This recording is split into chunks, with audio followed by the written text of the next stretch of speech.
could potentially do 35% a year and be a very safe investment. The value of Bitcoin plummeted. The inflation rate of Bitcoin is zero. Why is it zero? Because it's 21 million. That's all there's ever going to be. Okay, so it's 21 million. Yeah. Right?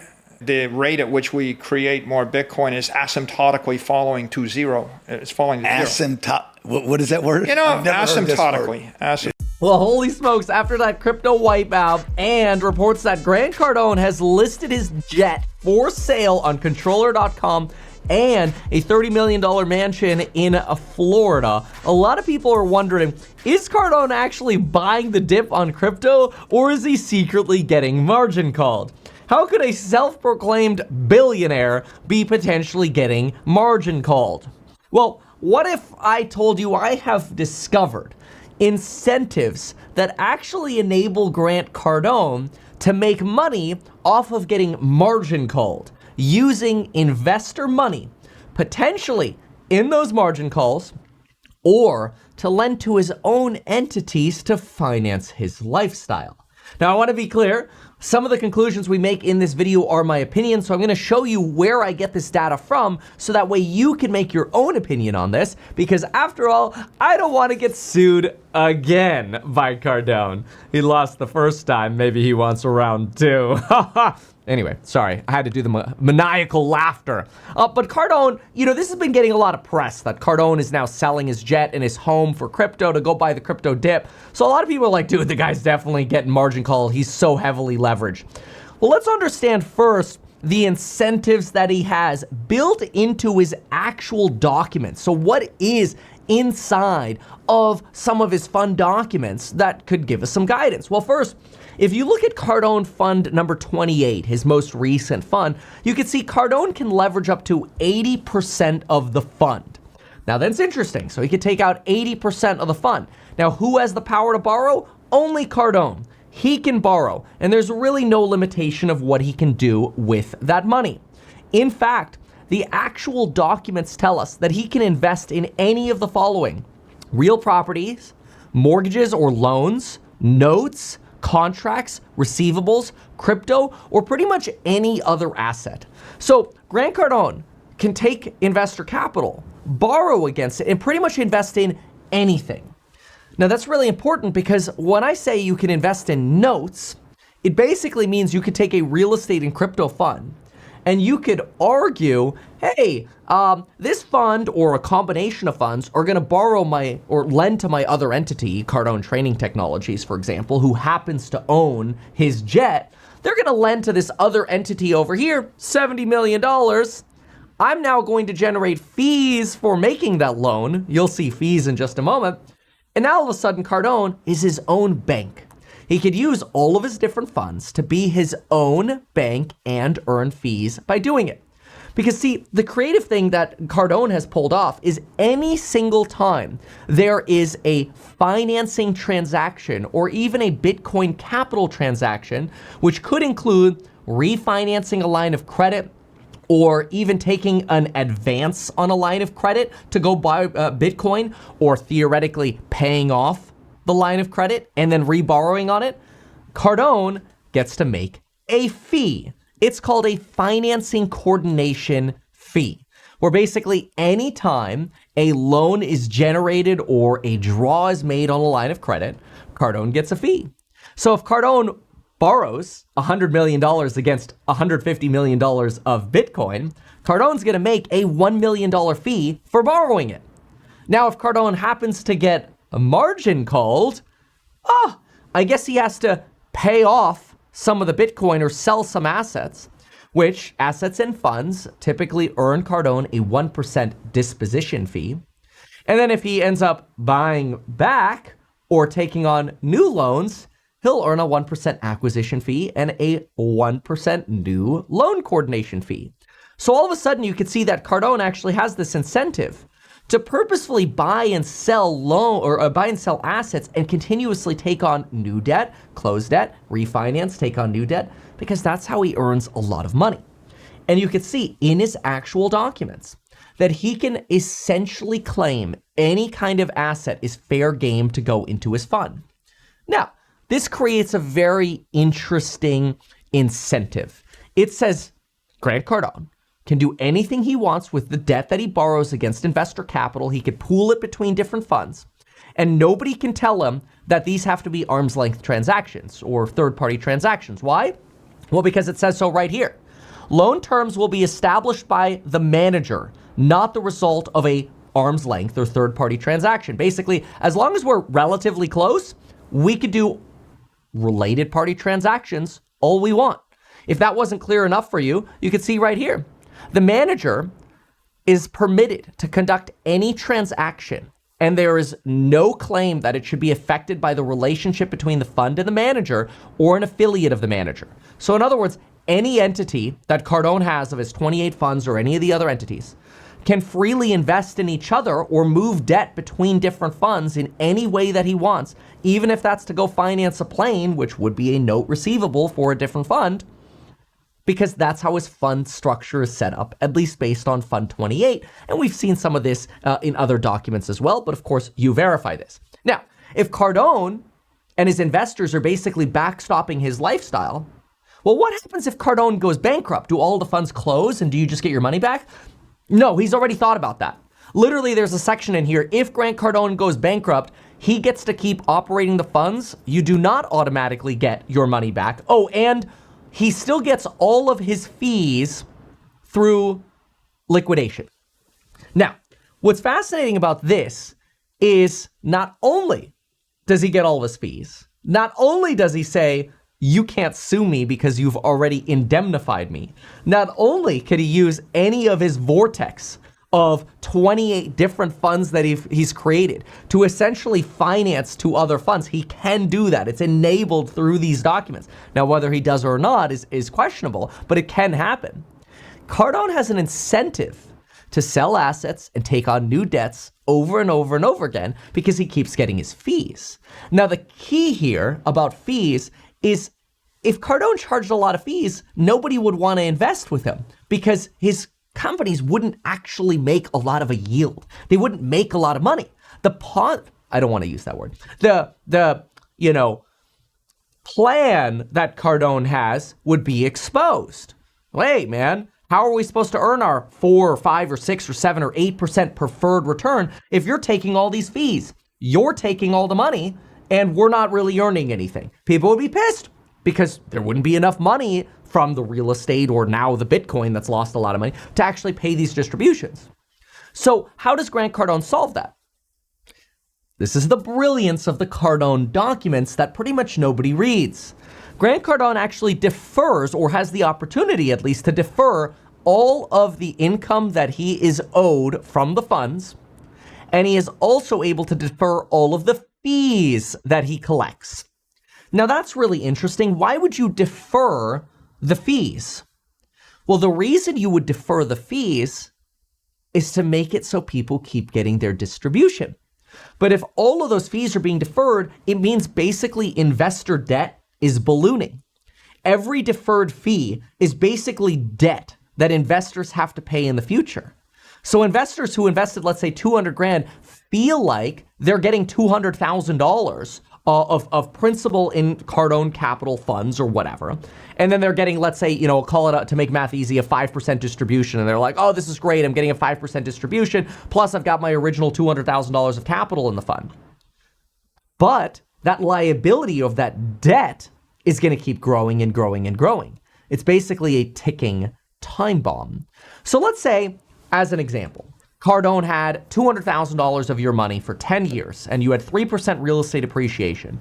He did 4 refinances and a sale at the end just so he could collect all of his fees.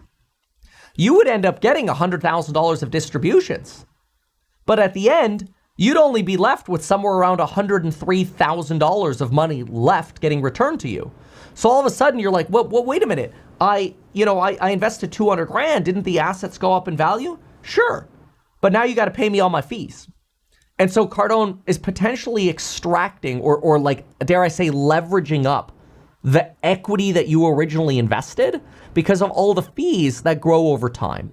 Now, this is just a rough example, but here's an example of how a normal investment would grow if you had an investment without fees. So the blue line, we'll use a large orange arrow here. The blue line would be 3% appreciation on 200 grand without fees. That would be the blue line right here.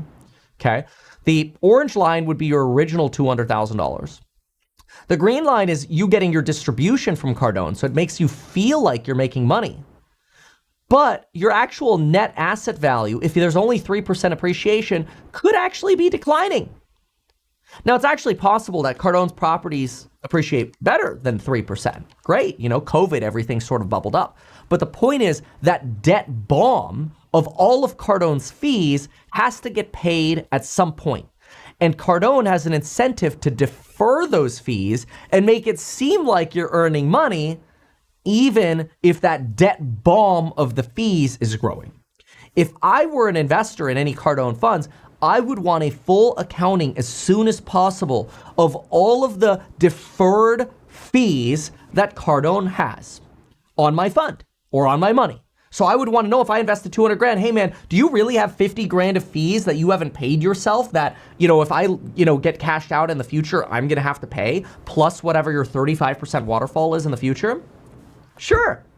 But it's worse than that, because I'm going to show you how this actually applies to the aircraft financing he could pull off or getting margin called where Grant Cardone could make money.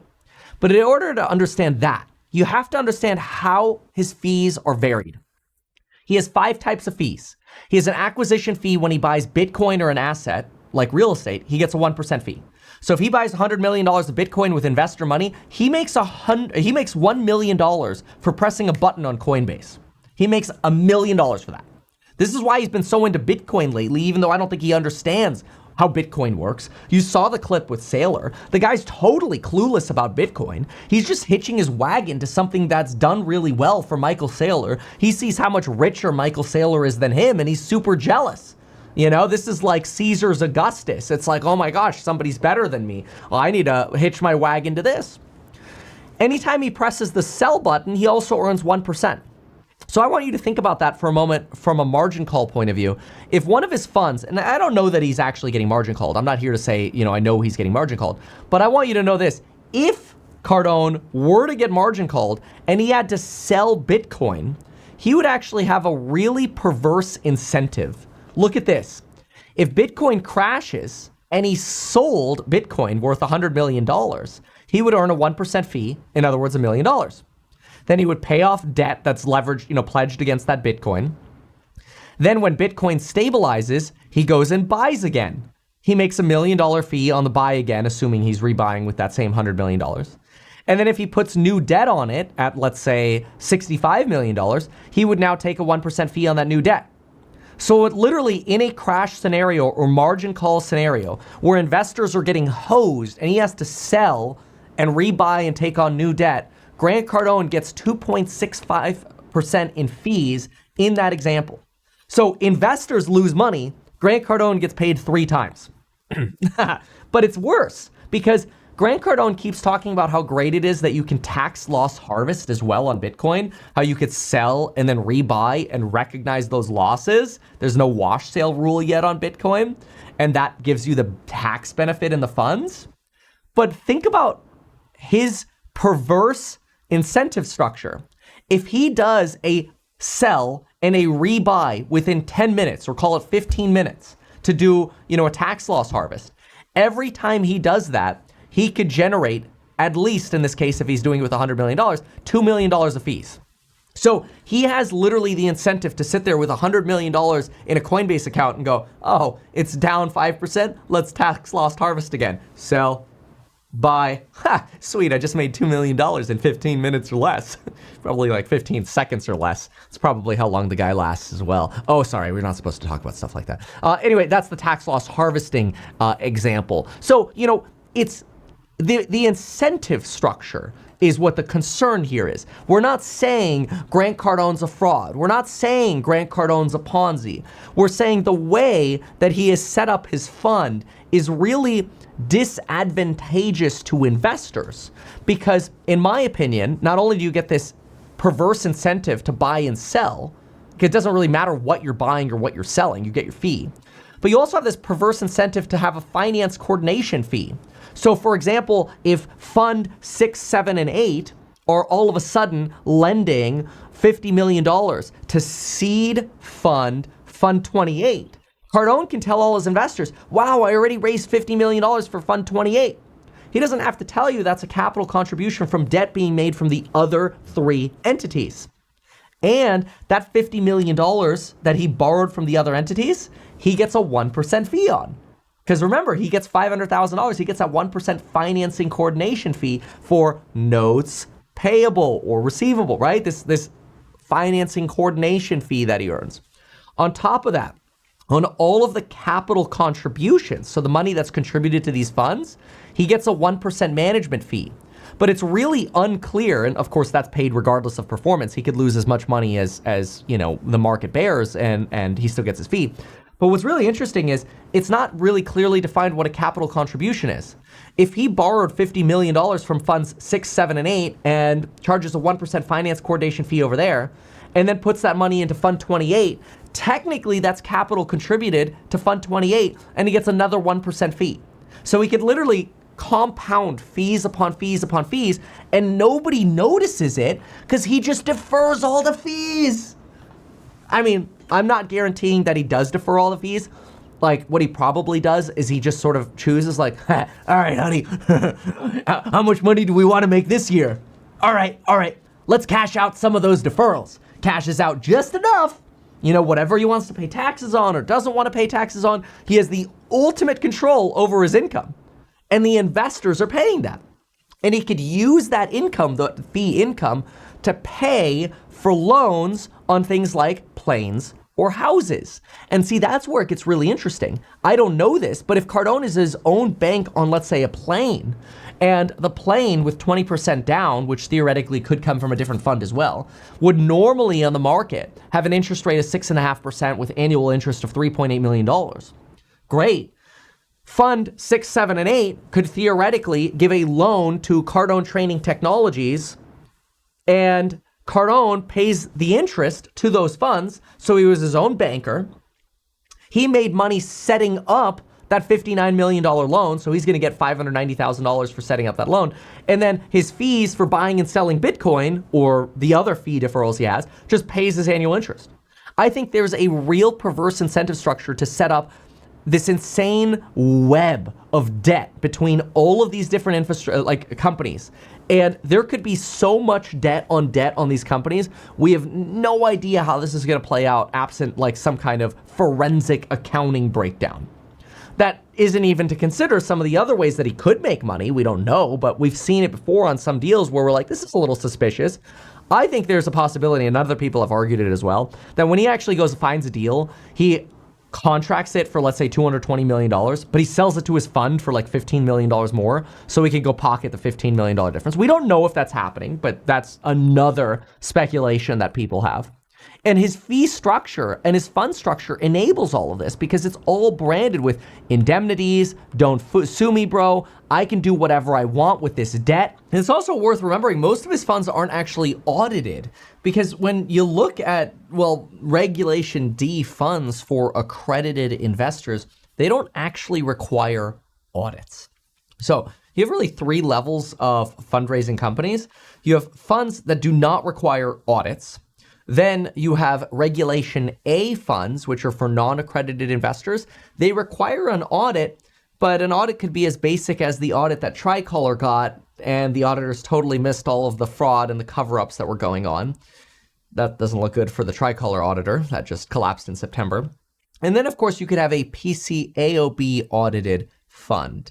Now, a lot of people will say, oh, well, our auditor is PCAOB registered. Cool. But did they hold your company to PCAOB auditing standards? As far as I can tell, the vast majority of Grant Cardone's funds, probably somewhere around 22 of them, plus or minus, aren't required to have audits at all. So nobody knows what's in the books other than Cardone. For the Regulation A funds, those are required to have audits, but not the most stringent level of audits. That is literally how the law is established. So again, I'm not saying Cardone's violating the law. I'm just saying all of this is going on and you're relying on an auditor, oops. This is, by the way, all from his fund prospectus, fund number 28. So it's in his very own documents. But think about the incentives again. You can borrow against any fund asset for pretty much anything. There's no prohibition against lending to affiliated entities or investing in affiliated entities. He can borrow up to 80% debt, which, yeah, absolutely creates the risk of potentially getting margin called. This is his fee page right here, so you can see it. 1% of the management fee, 1% acquisition, disposition fee, 1% finance coordination fee, plus reimbursements for construction management, other service fees that are deemed reasonable. He can pretty much reimburse himself for anything under the sun. And I don't actually think the guy ever actually does construction, so I don't think we'll see a lot of that. Mostly because he tends to buy pretty new buildings, slaps the 10X logo on it, and then says it's worth more money because he slapped his logo on it and he's changed the branding of it. That's been my opinion. Again, don't sue me, bro. All of this could be wrong, right? But consider the loop here, the tools. Every time you buy a property, you also are incentivized to refinance. Anytime there's a refinance, you get a brand new finance coordination fee. So even though it might not make sense to refinance yet, Cardone gets paid a finance coordination fee of 1% every time he does a refinance. So whether it's tax loss harvesting, getting margin called, related party financing, he gets money in all of these scenarios. Margin call, he makes fees. Tax loss harvesting, he makes fees. Related party lending, if he does it, he gets fees. Sell property to redeploy to a new fund, he gets fees. If he rolls up all these properties and IPOs this in the future, technically you would be disposing of all of the assets in all of the different 28 funds, rolling them up into a new asset, and theoretically, he could probably argue that he gets a 1% fee on selling everything and then a 1% fee on the acquisition of the roll-up fund. Of course, he brands this as now we're doing Bitcoin and real estate, which was probably really poorly timed for him because, you know, there are reports that he's invested about $150 million in Bitcoin, and everybody knows the fastest way to get to $100 million in Bitcoin is to start with $150 million like Grant Cardone. Now, of course, that's coming from third party or internet reporting, so, you know, who knows the validity of that. But think about this for a moment. If you're Cardone, you don't want to close a single fund. The guy has had 28 funds, as far as I can tell with public research. He's had 28 funds, and he's never closed a single fund. Why would you not close a fund? See, normally when a fund has finished its objective, you hand people their money back. You hand people their money back, and you go, here's your money, here are your gains, great, we're done. Now you get a full accounting. Okay, what did I make on my money? What was my total return on investment? What did I get in terms of fees that Cardone got paid? Like, what did I get net of his fees? We have never seen that because Cardone hasn't closed a fund. I think that's intentional. He hasn't intentionally closed a fund because he realizes as soon as he closes the first fund, all of those deferred payables that investors need to pay him are all of a sudden going to get realized by people, and people are going to go, what? That's how much you're charging me? Again, you go to an example like this, you invest $200,000, all of a sudden you're like, wait, your fees were 41 grand or more? I don't know if this is what the fees would be. You should evaluate that and demand what are the accrued fees that I've had being exposed to your fund. But I mean, if you look at this over a 10-year period on, let's say, the whole book, right? Let's say he could feed funds from one fund to the next, and he takes an AUM fee on $2.8 billion. Might even be more now. Some people say it's $4 or $5 billion. Let's just use $2.8 billion. $1 billion in equity, $1.86 billion in debt. And this is assuming that he's taking the fee on the full 2.8. Maybe he's not, but it depends on how much fund-to-fund lending he's doing. He gets an annual management fee of $28 million. Over 5 years, that's $142 million. Over 10 years, that's $280 million in fees. So in this scenario, on $1 billion of equity, he could make 28% in management fees alone. You know, people hear 1% and they're like, oh, that's not a big deal. Try that over 10 years. 1% acquisition fee, 1% disposition fee, 1% financing fee. And all of a sudden, when you go to the next page here, you hold for 10 years, you could actually see the fees could be 36.1% of that original investor equity.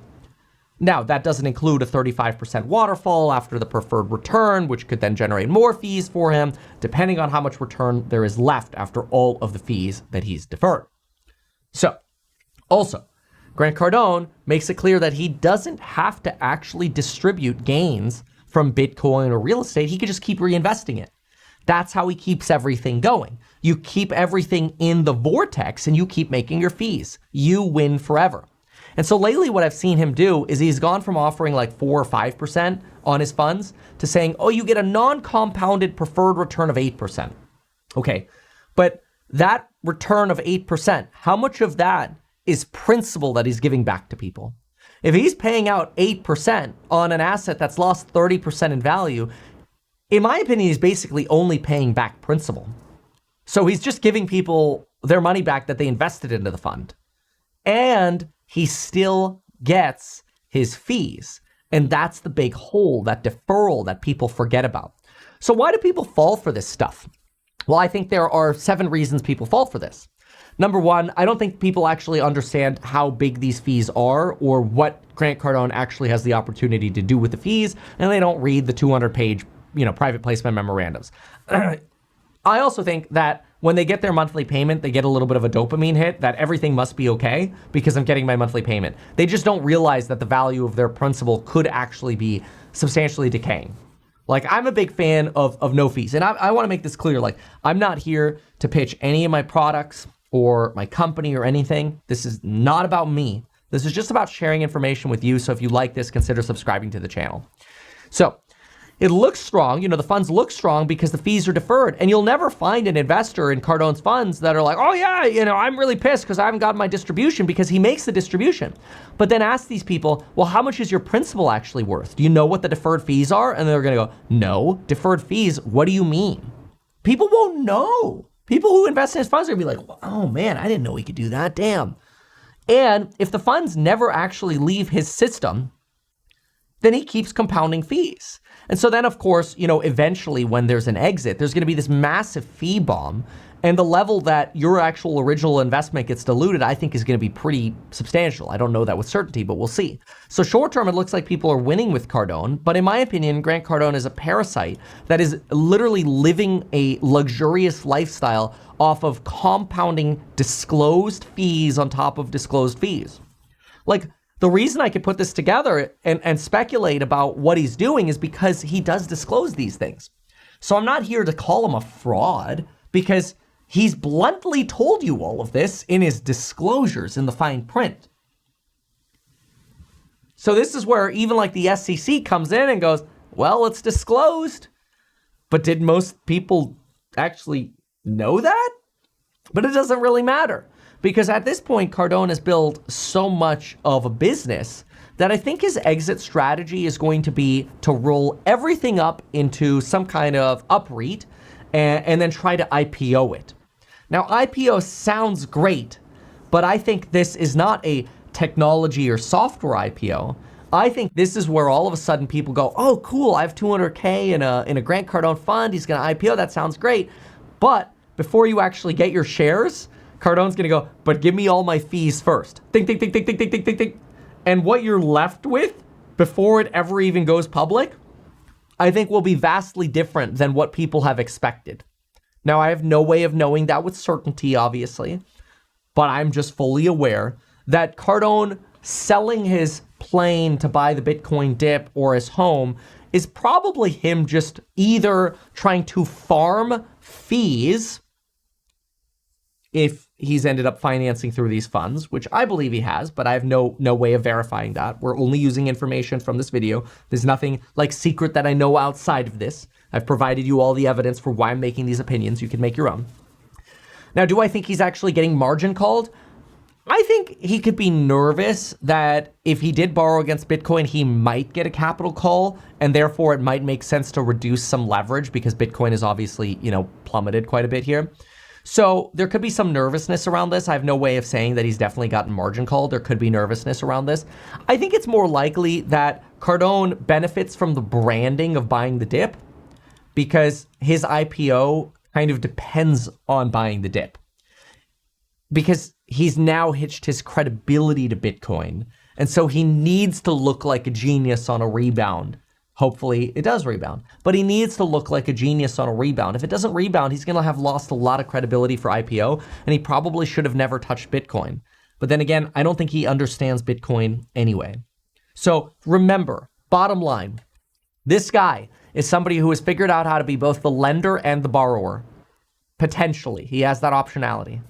He has the option to borrow against anything he wants and to pay interest with money that he receives from the fees that he decides to take, and the rest of those are a debt bomb that accrue for the investors. Therefore, in my opinion, his investors, in a disclosed manner, are paying him compounded fees on compounded fees, potentially through the different feeder funds, through the web of funds. Investors don't even realize how much they're paying.